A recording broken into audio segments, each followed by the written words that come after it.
আসসালামু আলাইকুম, আমি সবাইকে ওয়েলকাম করছি ইজি পাঠশালার পক্ষ থেকে।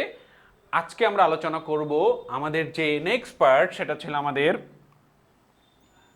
Hexadecimal number system. Hexadecimal number system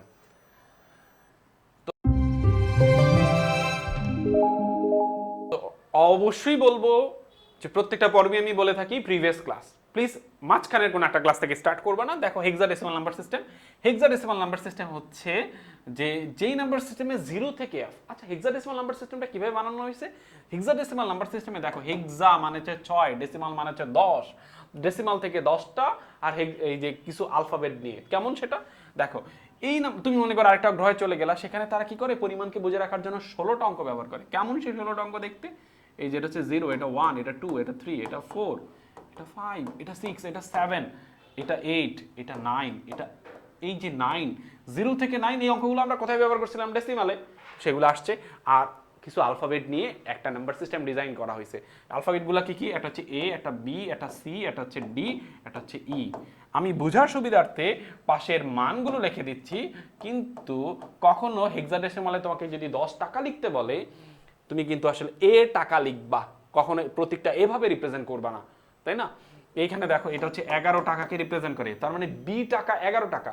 এখানে বি কিন্তু একটা আলফাবেট না, বি এখানে একটা অঙ্ক, যেহেতু হেক্সাডেসিমাল একটা নাম্বার সিস্টেম, তাই না? এটা হচ্ছে 12, এটা হচ্ছে 13, এটা হচ্ছে 14। আমাদের আরেকটা অঙ্ক আছে, সেটা হচ্ছে এফ, সেটা হচ্ছে 15। তার মানে যেই নাম্বার সিস্টেমে 0 থেকে এফ মোট 16টি অঙ্ক ব্যবহার করা হয়, এবং যার বেজ হচ্ছে কত?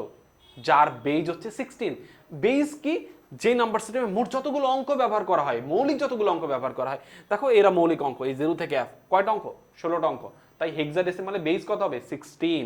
এখন তুমি একটু চিন্তা করে দেখো তো, এই প্রিভিয়াস কয়টার ক্লাসের আলোকে তুমি একটু চিন্তা করে দেখো, ভিডিওটা পজ করে একটু থিঙ্ক করো, এই এফ এর পরের ডিজিটটা কত হবে, বা এফ এর পরের সংখ্যাটা কত হবে, তাই না?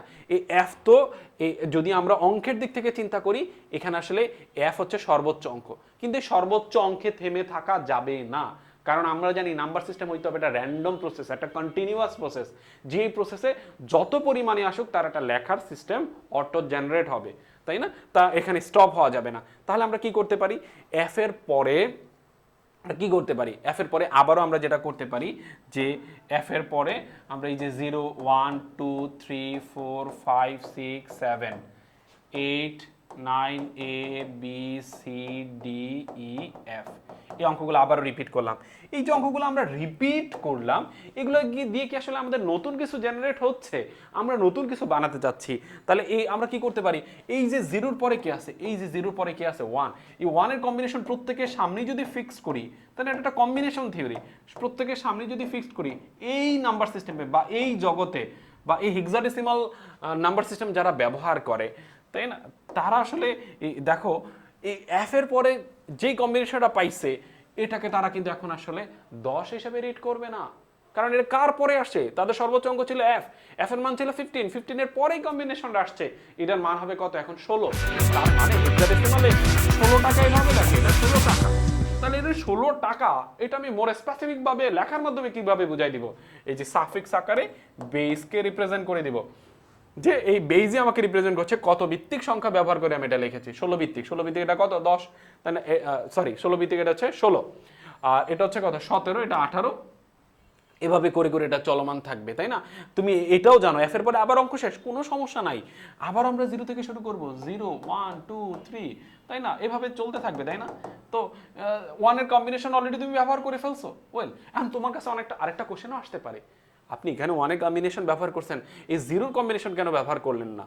তো এখানে এই দেখো, যখন আমি অঙ্কগুলো লিখেছি, আসলে কম্বিনেশন থিওরি মানে এখান থেকে স্টার্ট হয়েছে, ব্যাপারটা এরকম না। এখানে আমি কোনো কিছু লিখে নেই, মানে আসলে এই প্রত্যেকের সামনে কিন্তু এক একটা 0 ছিল, 0, 0, 0 ছিল, এই 0, 0, 0, 0, 0, 0, 0, 0, 0, 0, 0, প্রত্যেকের সামনে 0 ছিল। তারপরে আমরা এখান থেকে এসে 1 এর কম্বিনেশনটাকে ব্যবহার করেছি। তো এখানে দেখো, এফ এর পরে যদি অঙ্ক শেষ, আবার 0 থেকে স্টার্ট করলাম।